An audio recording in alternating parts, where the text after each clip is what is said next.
สวัสดีท่านผู้ชมที่เคารพสบายดีตอนเช้าท่านผู้ชมที่เคารพตอนทับท่านผู้ชมเข้าสู่ข่าวเช้าอรุณใหม่จากของข่าวโทรภาพแห่งซาลาวพบกันในเช้าของวันพุธวันที่31ธันวาคม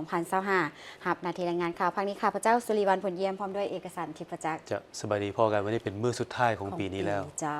ซึ่งในมื้อนี้ตอนค่ำอยู่ที่ประตูไซจะมีพิธีเฉลิมฉลองส่งท้ายปีเก่าต้อนรับปีใหม่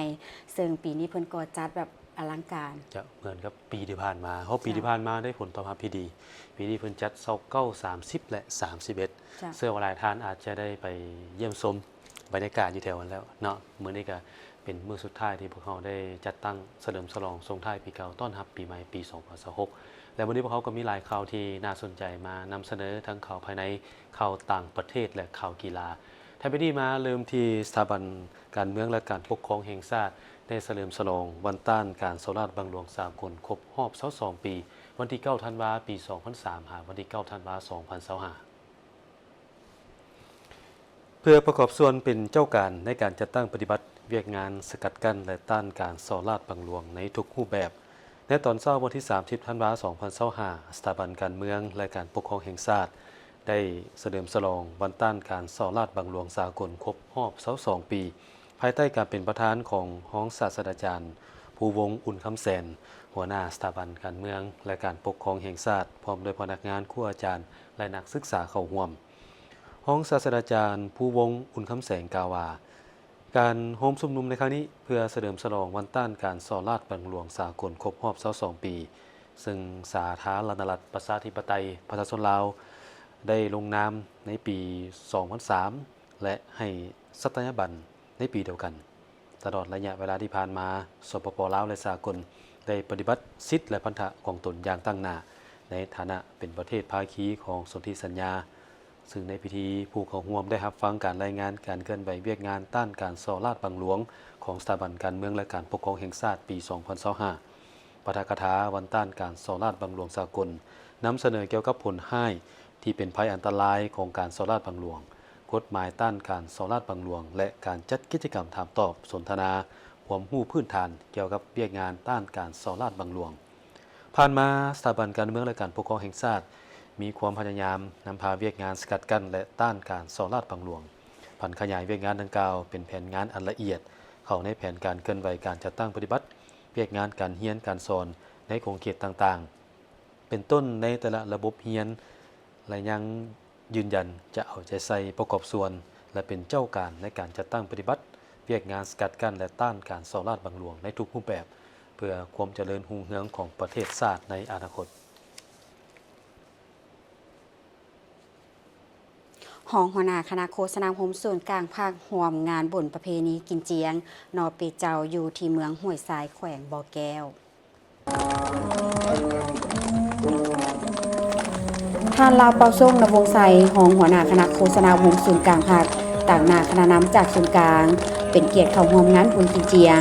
มีพลจัตวาแป้นคำบุญจันแพงเลขาคณะบริหารงานภาคแขวงบ่อแก้วพร้อมการนำขันเมืองพนักงานปฏิบัติอาวุโสบำนาญผู้ทรงคุณวุฒิเจ้ากกเจ้าเหล่าหัวหน้าสิงสาวพร้อมด้วยพ่อแม่ประชาชนประดับเผาเข้าร่วมปีมือ30 คำเลยกำหนดเอามือ30 คำของเดือน12ปีมือบุญเอิ้นว่าบุญนอกพิเจ้าของสุนทรวงศ์ท่านลีตูเล่งจงเต้งอดีตกรรมการศูนย์กลางแนวลาวสร้างชาติสมัยที่11ได้ต่างหน้าคณะจัดตั้งบุญกินเจียงกล่าวถึงประวัติความเป็นมาของบุญกินเจียงที่เป็นบุญประเพณีวัฒนธรรมอันดีงามของชาวมงทุกๆปีก็มีการกักเกี่ยมพิธีทางศาสนาอาหารการกินอย่างเพียงพอเกี่ยมสุดเสื้อผ้าเครื่องนุ่งห่มหินทรายเพื่อเข้าในงานเฉลิมฉลองอย่างเบิกบานมวลซืนสำหรับเรื่องราวของการโยนหมักโคนแม้นมีความหมายว่าผู้หญิงเป็นผู้เริ่มต้นโยนให้ผู้ชายหับก่อนและหยอกล้อกันด้วยการคับลำกือเสียจนกลายเป็นความหมักหักที่แท้จริงผู้ที่มีบุญวาสนาสามารถจัดเป็นคู่ผัวเมียในต่อหน้าก็ว่าได้รวมทั้งพ่อแม่พี่น้องบรรดาเผ่าที่เข้ามาร่วมในงานวันนี้ขอให้มีสุขภาพแข็งแรงในตลอดปีใหม่แล้วขอให้ทุกคน ได้มีความเบิกบานมดซื่นตัวเราชิมวัดอาชีการรู้ยังcông dânหัวเฉยเจเดศูนย์การพักเดสภาแห่งชาติเดรัฐบาลเทียต่างหน้าของคณะโฆษณาองค์ศูนย์การพักตัวก่อนที่เราลุงเราได้จะเนี่ยสีคือที่นั่งจามองสุรังสตูจะปอดจะเยินจะเมียจะสีจะตีเล่าเมียที่จะคือจะตู้จะกีจะสังเรื่องเทียสังเสือตั้งทอในเสด็จสุรังสตูตั้งทอดสวดสั่งก็เสด็จชี้เกณฑ์นะป้ายลงตัวรู้จังเชียร์มั่งนอนได้มั่งแต่ที่ในโอกาสนี้ทานลาวประทรงนวงศ์ใสได้กล่าวแสดงความสมเสยต่อผลงานที่คณะจัดงานบุญครั้งนี้ได้มีการเต้าโฮมความสามัคคีบรรดาสิงสาวห่วมแหงห่วมใจนอเปเจ้าได้ดีพร้อมทางทรงคำอวยพรทรงท้ายปีเก่าต้อนรับปีใหม่เผามงและก็คือปีใหม่สากลที่จะมาถึงในมม.นี้อีกด้านหนึ่งงานบุญกินเจียงปีนี้ก็จัดขึ้นในบรรยากาศทั่วภาคทั่วรัฐทั่วกำลังป้องกันชาติป้องกันความสงบปวงส่วนลาวทางชาติมีการเฉลิมฉลองวันสถาปนาสาธารณรัฐประชาธิปไตยประชาชนลาวครบรอบ50 ปีวันเกิดประธานไกรสอนพรหมวิหารครบรอบ105 ปีผู้นำที่แสนเคารพรักนักปฏิวัติที่ยิ่งใหญ่ของชาติลาวสำหรับงานบุญกินเจียงของชนเผ่ามงอยู่เมืองห้วยทรายแขวงบัวแก้วปีนี้เริ่มต้นด้วยบรรยากาศต้อนรับเป็นขบวนฟดฟื้นผสมประสานเสียงเพลงบทฟ้อนโนเปเจ้าขับลำเผ่ามงพร้อมทั้งมอปึ้ม70 ปีภายใต้การนำของพรรคปึ้มครบรอบ100 ปีเนื่องในโอกาสเฉลิมฉลองวันเกิดประธานคำไต่4,000 ดอนให้การนำแขวงบัวแก้วกระตาของขวัญอวยพรปีใหม่จากการนำขั้นศูนย์กลางแขวงและอำนาจการปกครองท้องถิ่นให้คณะจัดงานบุญกินเจียงอยู่เมืองห้วยทรายแขวงบัวแก้วซึ่งงานได้จัดขึ้นในวันที่18 ธันวาคม 2025เราลงตั้งที่หนังถึงหนังขออยู่แล้วถึงได้ชื่อที่ต่างขอดีเขาเราลงคือหนังถึงที่ตลาดที่ต่างที่อยู่ท่านผู้ชมที่เคารพวันที่25 ธันวาคมผ่านมาบริษัทลาวค่ายหยวนโบเฮจำกัดได้จัดพิธีวางศิลาฤกษ์ก่อสร้างพื้นฐานโค้งลางเขตนิคมอุตสาหกรรมและเศรษฐกิจหมุนเวียนลาวค่ายหยวนพร้อมด้วยเฉลิมฉลองครบรอบ10 ปีของบริษัทตรงฟางเทียถาและเฉลิมฉลองส่งท้ายปีเก่าต้อนรับปีใหม่ปี 2026เข้าร่วมในพิธีดังกล่าวโดยมีท่านสมสวัสดิ์เลนสวัสดิ์อดีตรองนายกรัฐมนตรีท่านมาลัยทองกรมสิทธิ์รัฐมนตรีกระทรวงอุตสาหกรรมและการค้าท่านสมใจพานิจันทร์รองเลขาพรรคแขวงท่านหานหุยลู่ประธานบริษัทลาวค่ายหยวนมีบรรดาแขกถึกเชิญเข้าร่วมท่านหวางเตอร์สวนผู้อำนวยการบริษัทลาวค่ายหยวนบัวแฮจำกัดได้กล่าวว่านับแต่ปี 2008 บริษัทได้เข้ามาดำเนินธุรกิจในสาธารณรัฐประชาธิปไตยประชาชนลาวเป็นเวลา 17 ปี โดยมุ่งมั่นในการค้นคว้าและนำใช้ทรัพยากรเกลือโพแทสเซียมอย่างมีประสิทธิผลปัจจุบันบริษัทสามารถผลิตปุ๋ยโพแทสเซียมได้หลายกว่า1 ล้านต้นต่อปีซึ่งบ่เพียงแต่สร้างชื่อเสียงให้แก่ปุ๋ยโพแทสเซียมลาวในระดับสากลแต่ยังมีส่วนสำคัญในการสุขยุการพัฒนาเศรษฐกิจสังคมและขบวนการหันเป็นอุตสาหกรรมของประเทศลาวโครงการดังกล่าวมีเนื้อที่ประมาณ 1,000 เฮกตาร์จุดประสงค์เพื่อสร้างกลุ่มอุตสาหกรรมทันสมัยโดยอิงใส่การนำทรัพยากรกลับมานำใช้ใหม่อย่างมีประสิทธิภาพสูงการเชื่อมโยงอุตสาหกรรมที่สมบูรณ์แบบและการพัฒนาอุตสาหกรรมที่เป็นมิตรต่อสิ่งแวดล้อมเขตนิคมดังกล่าวจะกวมเอาอุตสาหกรรมสำคัญเช่นการปรุงแต่งเกลือโพแทสเซียมแบบลงลึกเคมีเกลือโบรมินพลังงานทดแทนกสิกรรมสีเขียวและการบริหารการค้าอื่นๆเพื่อช่วยผลักดันให้ลาวเปลี่ยนจากประเทศผู้ส่งออกทรัพยากรไปสู่การพัฒนาโดยอุตสาหกรรมเป็นแกนนำพิธีวางศิลาฤกษ์ในครั้งนี้ถือเป็นบัตรก้าวสำคัญบ่เพียงแต่ในการเริ่มต้นก่อสร้างพื้นฐานโครงสร้างแต่ยังเป็นการปูทางสู่การพัฒนาเศรษฐกิจหมุนเวียนและการเติบโตอย่างยืนยงของสปป.ลาวในอนาคตและในวันเดียวกันบริษัทก็ได้จัดพิธีเฉลิมฉลองวันสร้างตั้งบริษัทครบรอบ10 ปีท่านหวังเตอร์สวนผู้อำนวยการบริษัทลาวค่ายหยวนบัวแฮจำกัดได้กล่าวเติมอีกว่าระยะผ่านมาบริษัทได้ผ่านพาอุปสรรคความยากลำบากมาด้วยกันจนสามารถสร้างประวัติศาสตร์ในการผลิตปุ๋ยโพแทสเซียมจากบ่มีหยังจนถึงผลผลิต 500,000 ต้นและเพิ่มขึ้นไปเรื่อยๆจนถึง1ล้านต้นโดยเฉพาะในปี 2025พวกเขาได้บรรลุกำลังการผลิตสูงสุดและคาดว่าหมดปีจะสามารถสร้างผลการผลิตได้1,300,000 ต้นในตอนบ่ายของมื้อเดียวกันได้สำเร็จพิธีการวางศิลาฤกษ์ของเขตอุตสาหกรรมเศรษฐกิจหมุนเวียนครบวงจรพิธีในครั้งนี้เป็นการเปลี่ยนแปลงใหม่อย่างเป็นทางการจากการพัฒนาทรัพยากรเดียวไปสู่ขั้นตอนการพัฒนาใหม่แบบตองโซ่ครบวงจรบ่เพียงแต่เป็นขั้นตอนสำคัญในการพัฒนาของบริษัทเท่านั้นแต่จะเป็นบาดก้าวมั่นคงของการพัฒนาในรูปแบบสีเขียวพร้อมนั้นอำนวยการบริษัทลาวค่ายหยวนได้แสดงความขอบใจต่อรัฐบาลลาวทุกขั้นที่ได้เชื่อมั่นและให้การสนับสนุนสุขยูและขอขอบใจมายังพนักงานทุกคนที่ออกเหือแหงเข้าในการเฮ็ดเวียกของบริษัทและในปี 2026 นี้บริษัทจะสืบต่อปฏิบัติหน้าที่ต่อองค์กรให้เข้มแข็งและรับประกันว่ากำลังการผลิตปุ๋ยโพแทสเซียมจะเพิ่มทวีขึ้นเรื่อยๆและจะส่งเสริมการก่อสร้างส่วนนิคมอุตสาหกรรมเศรษฐกิจหมุนเวียนเพื่อทวีการดึงดูดการลงทุนที่มีคุณภาพขยายและเพิ่มคุณค่าของอุตสาหกรรมตองโซ่สร้างเป็นกลุ่มอุตสาหกรรมตองโซ่ที่ทันสมัยที่มีความก้าวหน้าทางด้านเทคโนโลยีเป็นมิตรต่อสิ่งแวดล้อมและมีคุณภาพสูงสุขยูส่งเสริมการร่วมมือลาวจีนท่านมาลัยท้องกรมศิษย์ได้แสดงความย่องยอสมเสยต่อผลสำเร็จของบริษัทตงฟ้างเทียถาก็คือบริษัทลาวค่ายหยวนบอแฮจำกัดที่ได้รับผลสำเร็จอย่างสูงในการลงทุนอยู่สาธารณรัฐประชาธิปไตยประชาชนลาวในโครงการขุดค้นและปรุงแต่งเกลือโพแทสที่เห็นได้ว่าตลอด10 กว่าปีผ่านมาโครงการดังกล่าวได้มีการขยายตัวอย่างต่อเนื่องเป็นส่วนหนึ่งที่สำคัญในการสร้างเวียกเฮ็ดงานทำและมีส่วนส่งเสริมการพัฒนาเศรษฐกิจสังคมของสาธารณรัฐประชาธิปไตยประชาชนลาวโดยเฉพาะแม่นแขวงคำมวนนอกจากขุดค้นและปรุงแต่งเกลือโพแทสแล้วทางบริษัทยังได้ลงทุนพัฒนานิคมอุตสาหกรรมเศรษฐกิจหมุนเวียนลาวค่ายหยวนเพื่อดึงดูดนักลงทุนเข้ามาลงทุนสร้างโรงงานการผลิตที่เป็นต้องโซ่การผลิตซึ่งจะเฮ็ดให้สามารถนำไส้หางแฮ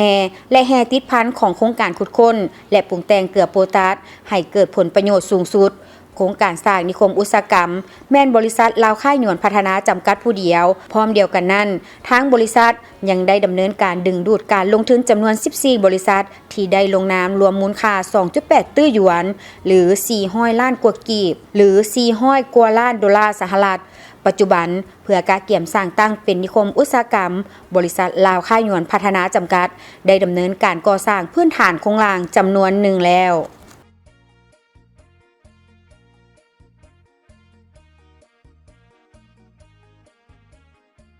ท่านสุริยาแก้วพิลาวงศ์รองเลขาคณะบริหารงานส่วนกลางสาวหนุ่มประชาชนปฏิวัติลาวได้แถลงข่าวผลสำเร็จกองประชุม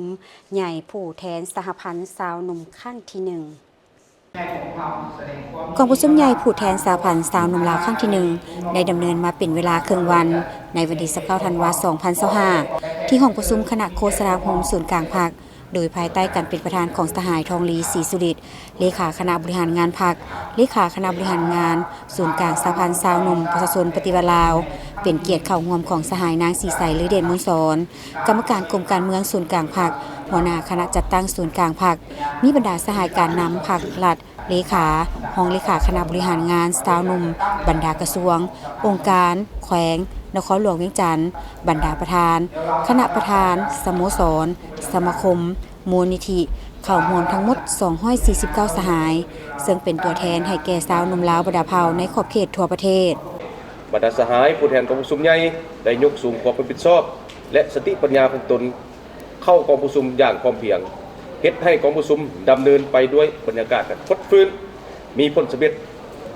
ต่อชีวิตการเมืองของสาวหนุ่มลาวกองประชุมได้พร้อมกันค้นคว้าเสื่อมซึมรับพองเอาทิศทางแผนการของสหพันธ์สาวหนุ่มลาวครั้งที่ 1 2026-2030 กฎระเบียบของสหพันธ์สาวหนุ่มลาวเพื่อเป็นบทอิงในการจัดตั้งปฏิบัตินำพาเวียกงานสหพันธ์สาวหนุ่มลาวในต่อหน้า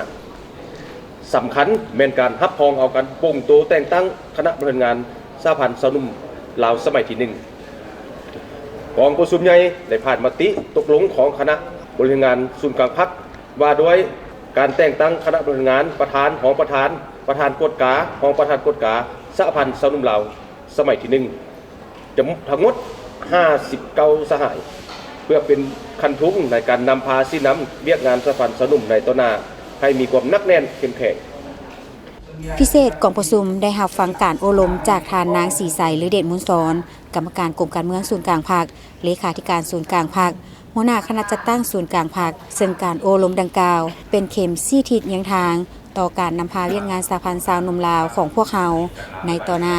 ให้สอดคล้องกับสภาพการในระยะใหม่และทานได้แสดงความขอบใจมายังการนำผักกลัดชาวหนุ่มลาวบรรดาเผ่าการจัดตั้งทุกภาคส่วนที่ได้สละเวลาอันมีคุณค่าเข้าร่วมกองประชุมตลอดฮอดบุคคลนิติบุคคลที่ได้ให้การสนับสนุนสุขนิ้วช่วยเหลือทางด้านเหือแหงสติปัญญาวัตถุทรัพย์สินต่างๆจึงเหตุให้การประชุมครั้งนี้ดำเนินมาด้วยผลสำเร็จอย่างจบงามตามระดับคาดหมายและแผนการที่วางไว้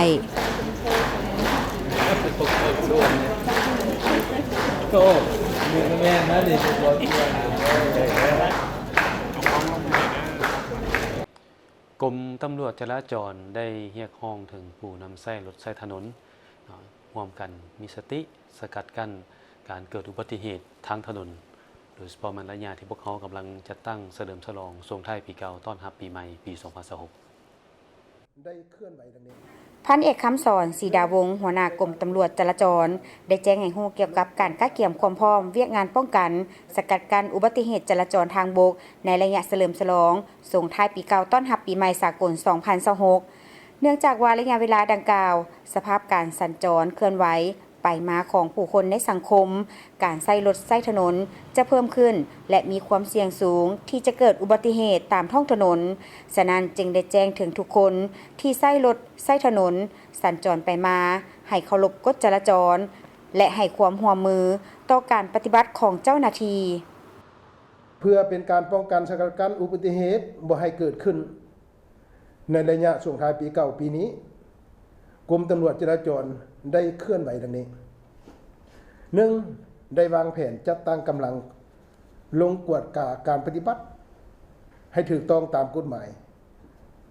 อยู่เส้นทางโดยเฉพาะแม่นอยู่จุดเส้นทางทางด่วนทางเข้าทางด่วนสีเกิดทางเข้าทางด่วนวังเวียงแล้วก็เส้นทางเลข10แล้วก็เส้นทาง13ไต2. ได้ออกคำแนะนำถึงแผนกตำรวจจราจรแข็งนครหลวงและเขตพิเศษสามเหลี่ยมคำให้เอาใจใส่ชี้นำกำลังของตนปฏิบัติหน้าที่อำนวยความสะดวกให้ผู้ใช้รถใช้ถนนและเอาใจใส่ในการกวดกาบังคับใช้กฎหมายต่อผู้ละเมิดกฎจราจร 3. ได้ออกแจ้งการถึงพ่อแม่ประชาชนพนักงานทหารตำรวจและผู้ใช้รถใช้ถนนที่สัญจรไปมาให้เคารพกฎจราจรและให้ความร่วมมือในการปฏิบัติหน้าที่ของเจ้าหน้าที่โดยเฉพาะมีบางปัญหาดังนี้ 1. สำหรับผู้ขับขี่รถต้องมีความพร้อมด้านสุขภาพพักผ่อนให้เพียงพอก่อนจะเดินทางต้องได้จัดสรรเวลาให้เหมาะสมระยะทางแล้วก็นอกนั้นก็ต้องได้กำได้สภาพเส้นทางนบอนที่จะไปสภาพเส้นทางนั้นมันดีหรือบ่ดีโดยเฉพาะแม่นเส้นทาง13เหนือเขตเส้นทางที่มีการก่อสร้างภูเก้าลักเส้นทาง13ใต้แต่หลัก21หาหลัก71ซึ่งเพิ่นกำลังก่อสร้างอันนี้อาจจะเป็นอุปสรรคหรือว่าพวกเราถ้าบอกกรรมได้ขับขี่รถไหวอาจจะเกิดอุบัติเหตุได้นอกจากนั้นก็ต้องได้กักเก็บเอกสารของผู้ขับขี่และพาหนะให้ครบเพื่อสะดวกในเวลาเจ้าหน้าที่กวดกา 2. ผู้ขับขี่รถจักรต้องใส่หมวกกันกระทบทั้งผู้ขับและผู้ซ้อนบ่ให้ขับขี่ซ้อน2ซ้อน3บ่ให้ซ้อน2ซ้อน3เพื่อความปลอดภัยการบ่ใส่หมวกกันกระทบมีบางกรณีเกิดอุบัติเหตุโดยเฉพาะแม้การเสียหลักล้มเองกระทบหัวถึงขั้นเสียชีวิตได้เสียองค์ค่าก็เป็นจำนวนหลาย 3. ผู้ขับขี่รถใหญ่และผู้โดยสาร ที่นั่งมานำต้องหัดสายแอลนิรภัย เพื่อรับประกันความปลอดภัยในเวลาเกิดอุบัติเหตุ 4. ก่อนจะนำใช้พาหนะต้องกวดสภาพเทคนิคและความพร้อมของพาหนะเพื่อให้มีความปลอดภัยเป็นต้นระบบเบรกพวงมาลัยระบบไฟ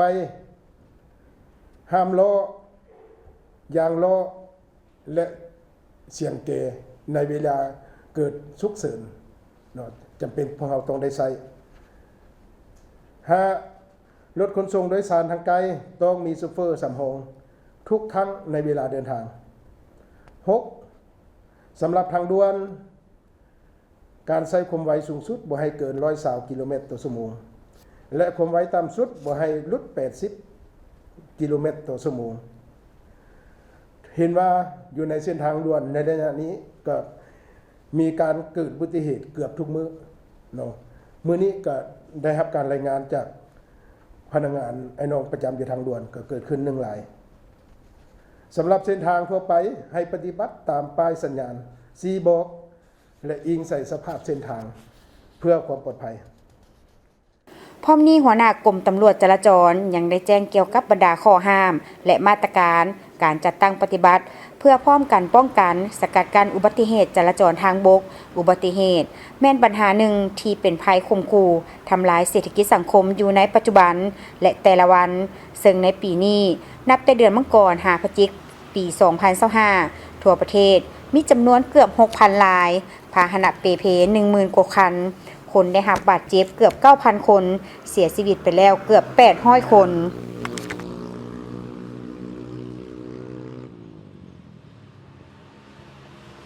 ไปที่พิธีประกาศการแต่งตั้งประธานคณะกรรมการปกครองแขวงเสียงขวางให้เกียรติเข้าร่วมเป็นประธานของทานกีแก้วไข่คำพิทูลกรรมการกรมการเมืองส่วนกลางพรรครองนายกรัฐมนตรีมีทานบุญจันทร์ศรีวงศ์พันธ์เลขาพรรคแขวงเจ้าแขวงเสียงขวางพร้อมด้วยบรรดาการนำและพนักงานลักแรงแขวงเสียงขวางเข้าร่วมในโอกาสนี้ทางเลขาพรรคแขวงเจ้าแขวงเสียงขวางได้รายงานให้ทราบเกี่ยวกับผลการจัดตั้งปฏิบัติเวียกงานตลอดระยะที่ทานถือมอบหมายหน้าที่เป็นเจ้าแขวงเสียงขวางหลังจากนั้นทานนางจันทศรภูลสุขหัวหน้าคณะจัดตั้งแขวงได้ผ่านดำรัสแต่งตั้งทานบัวเงินห่มไซยะพรมรองเลขาพรรคแขวงเป็นประธานคณะกรรมการปกครองแขวงเสียงขวางจากนั้นก็ได้มีพิธีเซ็นมอบรับหน้าที่ระหว่างเจ้าแขวงเสียงขวางผู้เก่าและประธานคณะกรรมการปกครองแขวงเสียงขวางผู้ใหม่ในโอกาสเดียวกันทานกีแก้วไข่คำพิทูลก็ได้แสดงความย่องยอสมเสยและตีราคาสูงต่อบรรดาผลงานที่ทั่วองค์คณะพรรคแขวงเสียงขวางสามารถปฏิบัติได้ในระยะผ่านมาพร้อมทั้งมีคำเห็นเน้นนักเติมบางด้านเป็นต้นให้การนำทุกขั้นของแขวงเป็นเอกภาพต่อกับการซับเปลี่ยนแต่งตั้งพนักงานการนำของแขวงโดยให้นำพาแนวคิดของสมาชิกพรรคพนักงานรัฐกรทหารตำรวจตลอดถึงประชาชนบรรดาเผ่าในทั่วแขวงให้รับรู้เข้าใจอย่างถูกต้องและทั่วถึงสืบต่อปกปักรักษาและเสริมสร้างความสามัคคีภายในพรรคโดยเฉพาะภายในคณะบริหารงานพรรคคณะประจำพรรคแขวงให้แน่นแฟ้นมีความเป็นเอกภาพสูงเพื่อสืบต่อเป็นลักแรงเป็นคันธงและแกนนำในการนำพาเต้าโฮมความสามัคคี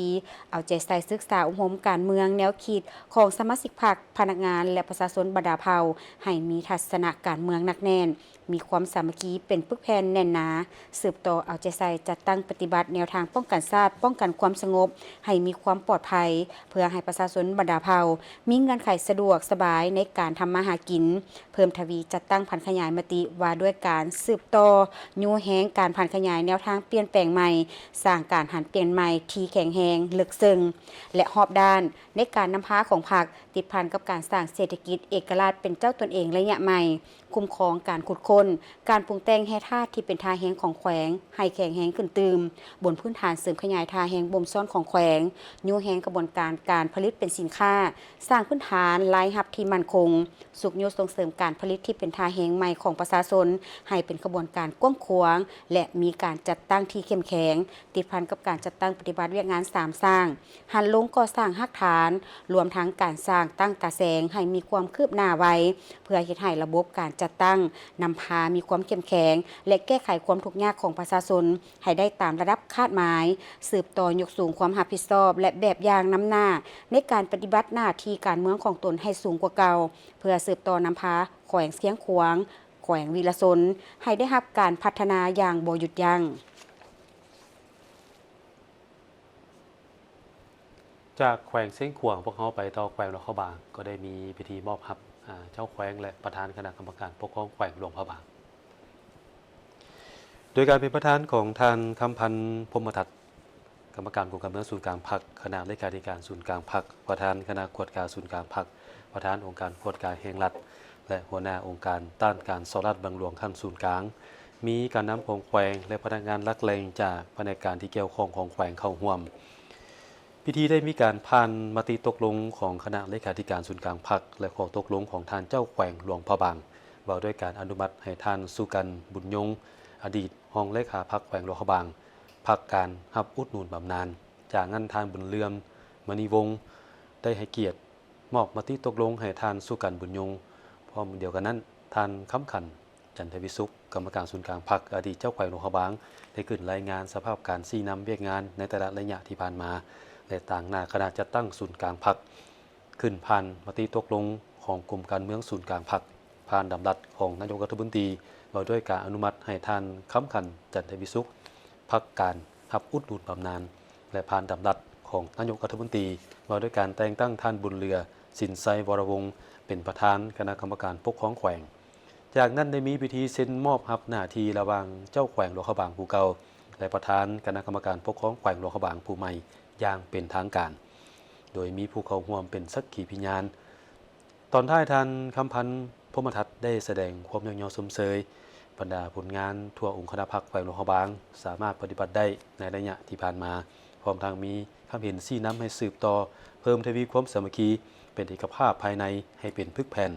เอาใจใส่กรรมสภาพแนวคิดของสมาชิกพรรคทั่วองค์คณะพรรคให้แน่นไปเคียงคู่กับการนำพาศึกษาอบรมการเมืองแนวคิดของสมาชิกพรรคพนักงานรัฐกรและประชาชนบรรดาเผ่าให้เสื่อมซึมกับแน่นแนวทางของพรรคในระยะใหม่นำพาแก้ไขปัญหาความยุ่งยากด้านเศรษฐกิจชีวิตการเป็นอยู่ของประชาชนให้นับมือนับดีขึ้นเอาใจใส่ในการนำพาซี่น้ำบรรดาหน่วยพรรคหักทานติดพันกับการก่อสร้างหน่วยพรรคปลอดใสเข้มแข็งนักแน่นให้ถูกต้องสอดคล้องตาม5หลักการและ3ทิศนำในการก่อสร้างและปรับปรุงพรรครับประกันสร้างให้ได้หน่วยพรรคปลอดใสเข้มแข็งนักแน่นอย่างแท้จริงท่านผู้ชมประชาชนจำนวน596ครอบครัวของสาว3บ้านก็คือของเมืองเสียงเงินและเมืองปากแซงที่ได้รับผลกระทบจากภัยพิบัติได้รับเงินแบบบ่มีเงื่อนไขจากองค์การกาแดงแห่งชาติลาวองค์การกาแดงแห่งชาติลาวได้จัดพิธีเปิดการแจกจ่ายเงินสดแบบบ่มีเงื่อนไขอย่างเป็นทางการเพื่อช่วยเหลือประชาชนที่ประสบภัยพิบัติจำนวน596ครอบครัวใน23บ้านของเมืองเสียงเงินและเมืองปากแซงในนี้เมืองเสียงเงินประกอบมี20บ้านรวมมี580ครอบครัวรวมมูลค่า 1,150 กว่าล้านกีบเมืองปากแซงประกอบมี3บ้านรวม16ครอบครัวรวมมูลค่า30 กว่าล้านกีบซึ่งมูลค่าการช่วยเหลือทั้งหมดแม่น 1,188 ล้านกว่ากีบโดยได้รับงบประมาณสนับสนุนจากองค์การกาแดงสตรีทพิธีดังกล่าวได้จัดขึ้นที่บ้านปากขันเมืองเสียงเงินแขวงหลวงพระบางโดยให้เกียรติเป็นประธานในพิธีของทานคำลาวันจันทาลาวันประธานองค์การกาแดงแห่งชาติลาวมีการนำเมืองเสียงเงินการนำองค์การกาแดงแขวงหลวงพระบางพนักงานลักแรงจากองค์การกาแดงแห่งชาติลาวองค์การกาแดงเมืองอำนาจการปกครองบ้านและพ่อแม่ประชาชนครอบครัวเป้าหมายเข้าร่วมการช่วยเหลือบรรเทาทุกข์ด้วยเงินสดแบบบ่มีเงื่อนไขเป็นการช่วยเหลือเพียงครั้งเดียวเพื่อบรรเทาความเดือดร้อนให้แก่ประชาชนที่ถูกผลกระทบจากพายุวิภาที่เกิดขึ้นในเดือนสิงหาที่ผ่านมาซึ่งก่อนหน้านี้ได้เกิดน้ำท่วมและสร้างความเสียหายต่อพื้นที่การผลิตโครงสร้างพื้นฐานสัตว์เลี้ยงเล่าเข้าและที่อยู่อาศัยของประชาชน เงินสดที่ประชาชนได้รับจะนำไปใช้ในการฟื้นฟูชีวิตการเป็นอยู่ให้สอดคล้องกับความต้องการตัวจริงโดยได้แบ่งการช่วยเหลือออกเป็น4ระดับคือครอบครัวที่มีจำนวนพล1-3 คนแม่นได้รับ 900,000 กีบครอบครัวที่มีจำนวนพล4-6 คนแม่นได้รับ1,800,000 กีบและครอบครัวที่มีจำนวนพล7-9 คนแม่นได้รับ2,700,000 กีบและสำหรับครอบครัวที่มีจำนวนพล10 คนขึ้นไปแม่นได้รับเงินจำนวน3 ล้านกีบไปต่อที่ข่าวดีสำหรับผู้ใดที่ว่ามีลูกยาก เจ้านะเพราะว่าห้องหมอแม่และเด็กเกิดใหม่นี่เพิ่นพร้อมให้บริการเฮ็ดเด็กในหลอดแก้วผู้ใดมีลูกยากเพิ่นมีบริการนี้ให้คือตามการแจ้งมาของห้องหมอแม่และเด็กเกิดใหม่เพิ่นได้เปิดให้บริการปิ่นปัวเทคนิควิทยาศาสตร์ช่วยเจริญพันธุ์ให้แก่ผู้ที่ถือพาเนาะหรือว่าเด็กในหลอดแก้วของแผนกผสมพันธุ์เทียมระหว่างห้องหมอแม่และเด็กเกิดใหม่กับบริษัทความหวังใหม่จำกัดผู้เดียวซึ่งพิธีเปิดอย่างเป็นทางการจัดขึ้นวันที่28ธันวาคม2025ที่ห้องหมอแม่และเด็กเกิดใหม่โดยมีท่านบุญแฝงภูมิมาลัยศิษย์อดีตรัฐมนตรีกระทรวงสาธารณสุขท่านอานิไซหัวหน้าบริษัทความหวังใหม่พร้อมด้วยคณะผู้อำนวยการห้องหมอแม่และเด็กเกิดใหม่เข้าร่วมการเฮ็ดเด็กในหลอดแก้วแม่นเทคโนโลยีทางการแพทย์ที่ทันสมัยซึ่งจะสามารถช่วยคู่ผัวเมียที่บ่สามารถมีลูกได้ตามธรรมชาติกระบวนการดังกล่าวนี่จะนำเอาไข่ของแม่มาผสมกับอนุพันธ์หรือว่าน้ำอสุจิของพ่ออยู่นอกห่างกายในห้องทดลองจากนั้นจึงนำเอาตัวอ่อนที่มีคุณภาพดีกลับคืนเข้ามดลูกของแม่การปิ้นปวงด้วยวิธีดังกล่าวมีประโยชน์หลายอย่างเช่นผู้ที่มีปัญหาทอน้ำทรงไข่อุดตันอนุพันธ์อ่อนแอและสาเหตุอื่นๆที่เฮ็ดให้บ่สามารถถือพาได้ตามธรรมชาติพร้อมนี้ยังเพิ่มโอกาสการถือพาโดยเฉพาะแม่หญิงที่มีอายุหลายขึ้นหรือมีปัญหาสุขภาพที่ส่งผลต่อการมีลูกป้องกันพยาธิทางพันธุกรรมสามารถกวดกาตัวอ่อนก่อนน้ำเข้ามดลูกเพื่อหลีกเลี่ยงพยาธิทางพันธุกรรมบางชนิดก็ถือว่าเป็นข่าวดีสำหรับพ่อแม่ผู้ใดที่มีลูกยากก็สามารถไปปรึกษาน้ำทานหมอเพิ่นได้ปัญหานี่มีหลายเลยปัญหาสุริวันปัญหานี่เริ่มมีหลายแล้วย้อนว่าสุขภาพของพ่อแม่นี่แหละเฮ็ดเวียกนักเฮ็ดเวียกได้มีความเสี่ยงสินะเนาะเฮ็ดให้การมีลูกตามธรรมชาตินี่ยากเมื่อก่อนเฮาก็ไปแต่ต่างประเทศแต่นี่อยู่ลาวเฮามีแล้วเนาะถือว่าเป็นสิ่งใหม่ๆของบ้านเฮาถ้าผู้ชมไปที่พิธีเซ็นสัญญาโครงการส่งเสริมการปลูกอ้อยและเก็บซื้ออ้อยล้ำเพื่อเป็นสินค้าส่งออกของแขวงพงศาลีโดยการเข้าร่วมเป็นสักขีพยานของทานพลตรีสมพรมิตรพลเลขาคณะบริหารงานพรรคแขวงมีทานสันติแก้วยสารรองเลขาคณะบริหารงานพรรคแขวงประธานคณะกรรมการปกครองแขวงพงศาลีมีทานทองสุขเป่าสุดีกรรมการพรรคแขวงหัวหน้าห้องการคณะกรรมการส่งเสริมและคุ้มครองการลงทุนแขวงมีทานแสงสุวรรณสุริใจห้องหัวหน้าแผนกกสิกรรมและสิ่งแวดล้อมแขวงมีบรรดาทานคณะแผนกการภาคส่วนที่เกี่ยวข้องและผู้ต่างหน้าจากบริษัทดังกล่าวเข้าร่วมนำโครงการส่งเสริมปลูกอ้อยและเก็บซื้ออ้อยลำเป็นสินค้าส่งออกต่างประเทศของบริษัทจงยุนเมืองลาขาเข้าขาออกวัตถุดิบจำกัดอยู่แขวงพงศาลีแม่นจัดตั้งปฏิบัติอยู่เมืองบุญเหนือเมืองพงศาลีเมืองบุญใต้เมืองขวาเมืองสัมพันธ์สำหรับบริษัทจงยุนเจียงเซินขาเข้าขาออกวัตถุดิบจำกัดอยู่แขวงพงศาลีแม่นส่งเสริมปลูกอยู่เมืองยอดอูทั้งนี้ก็เพื่อสร้างเวียกเหตุงานทำเฮ็ดให้ประชาชนมีรายรับมั่นคงดุจพรการทางป่าเฮ็ดให้สะสายและเฮ็ดให้ประชาชนในเขตเป้าหมายโครงการดุจพ้นออกจากความทุกข์ยากเถื่อละกาวมาต่อที่บรรยากาศบุญปีใหม่นอปิเจ้าของชนเผ่าม่งลักซาวของเมืองคำเกิดแขวงบริคำไซภายใต้การเป็นประธานโดยท่านกีทรงลาวังเลขาคณะบริหารงานพรรคเมืองคำเกิดให้เกียรติเข้าร่วมโดยแม่ท่านเลื่อนวิไลจันทลาพันธ์รองเลขาคณะบริหารงานพรรคแขวงรองประธานสภาประชาชนแขวงมีบรรดาการนำคันเมืองคันแขวงบริษัทนักธุรกิจตลอดฮอดชาวเมืองคำเกิดเข้าร่วมอย่างพร้อมเพรียงในพิธีท่านกี้ทรงลาวางได้ขึ้นกล่าวเปิดพิธีและผ่านประวัติความเป็นมาของบุญประเพณีกินเจียงนอเปเจ้าเผ่ามงในเมื่อก่อนแม่นเป็นเผ่าหนึ่ง ที่มักอยู่เขตผู้ดอยที่มีอากาศเย็นและมักหากินตามธรรมชาติแบบเลื่อนลอยอยู่ภาคกลางและภาคเหนือของประเทศลาวมีความหลากหลายทางด้านวัฒนธรรมและฮิตของประเพณีที่มีความสำคัญปฏิบัติสืบสานกันมาอย่างบ่ขาด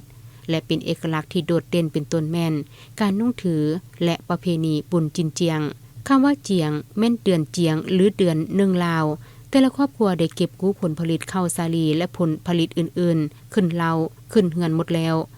แม่นจะได้จัดงานกินเจียงเพื่อเป็นการเฉลิมฉลองผลสำเร็จในการเก็บเกี่ยวผลผลิตที่เก็บเกี่ยวได้มานั้น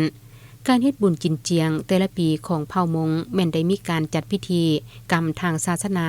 ตามความเชื่อถือสืบทอดกันมาแต่ปู่ย่าตายายต่อจากนั้นจึงได้มีการเฉลิมฉลองกันตามท่าแห่งที่มีของแต่ละท้องถิ่นและเนื่องในโอกาสที่มีการเฉลิมฉลองบุญปีใหม่ของชนเผ่ามงจากนั้นท่านเลื่อนวิไลจันทรพันธ์ก็ได้ขึ้นกล่าวคำปราศัยต่อพิธีบุญนอไปเจ้าเติมอีกพิธีดังกล่าวจะได้ดำเนินไปเป็นเวลา3วันจึงจะสำเร็จทางแขวงจำปาสักได้จัดปาฐกถาวันสถาปนาสาธารณรัฐประชาธิปไตยประชาชนลาวครบรอบ50 ปีและวันเกิดของประธานไกรสอนพรหมวิหารครบรอบ105 ปี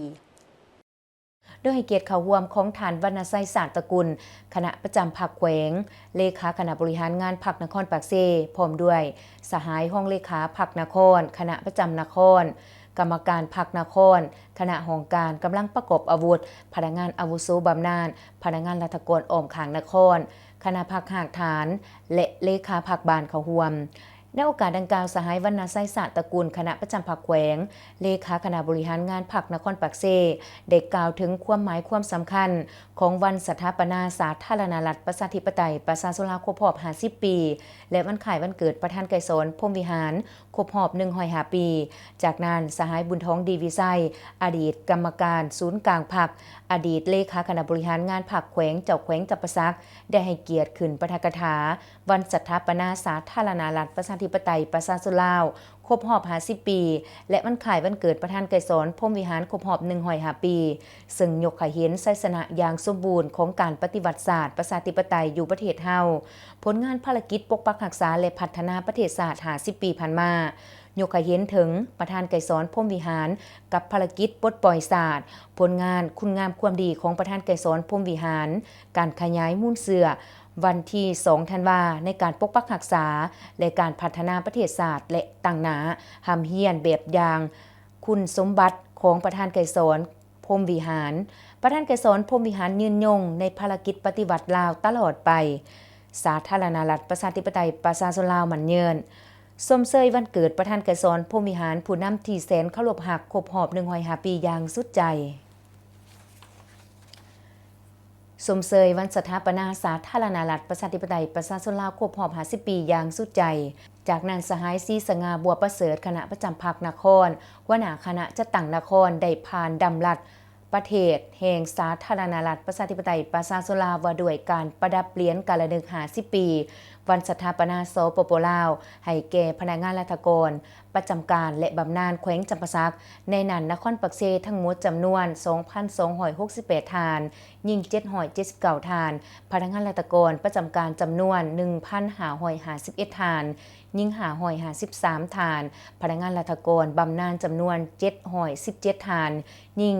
226 ทานให้เกียรติประดับเหรียญในครั้งนี้โดยสหายวรรณไสยศาสตร์ตระกูลคณะประจำภาคแขวงเลขาคณะบริหารงานภาคนครปากเซ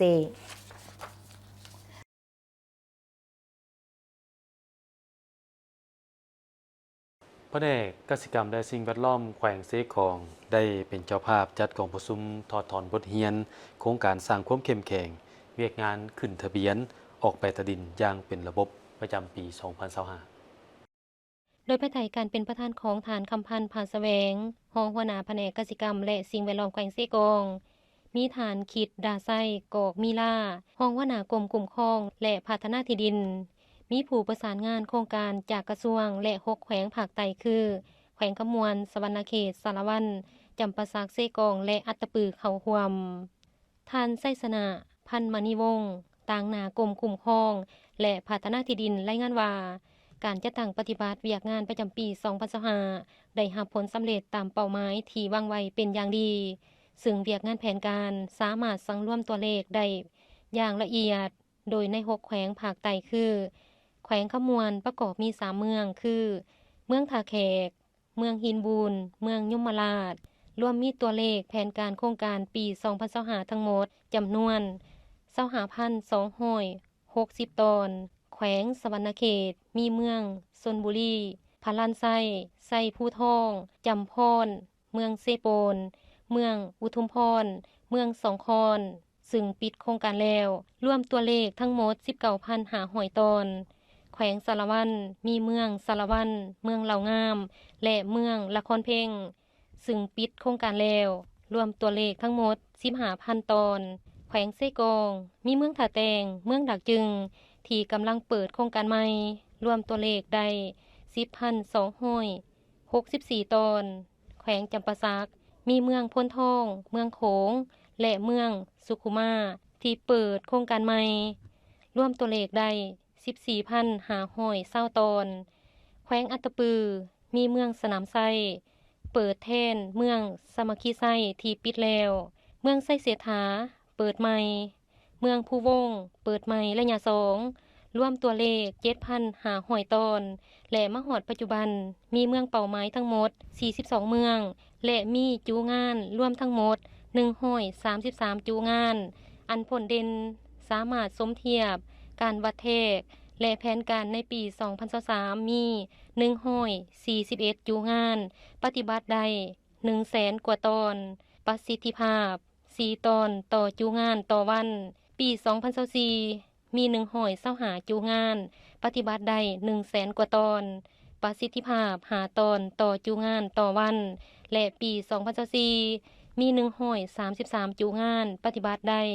97,844 ตอนประสิทธิภาพ3ตอนต่อจูงานต่อวันโอกาสนี้ฐานคำพันธ์ผาแสวงรองหัวหน้าแผนกกสิกรรมและสิ่งแวดล้อมแขวงและฐานคิดดาไซกอกมีลารองหัวหน้ากรมคุ้มครองและพัฒนาที่ดินก็ได้พัดเปลี่ยนกันมีคำเห็นสีนำหลายปัญหาโดยเฉพาะได้เน้นให้เป็นเจ้าการประสานสมทบภาคส่วนเกี่ยวข้องอย่างกลมเกลียวสืบต่อเก็บกำข้อมูลเข้าใส่แผนการอย่างละเอียดสืบต่อเป็นเจ้าการแก้ไขปัญหาจุดอ่อนขอโครงข่างให้สำเร็จเพื่อเฮ็ดให้เวียกงานโครงการสร้างความเข้มแข็งเวียกขึ้นทะเบียนออกใบตาดินอย่างเป็นระบบให้มีประสิทธิผล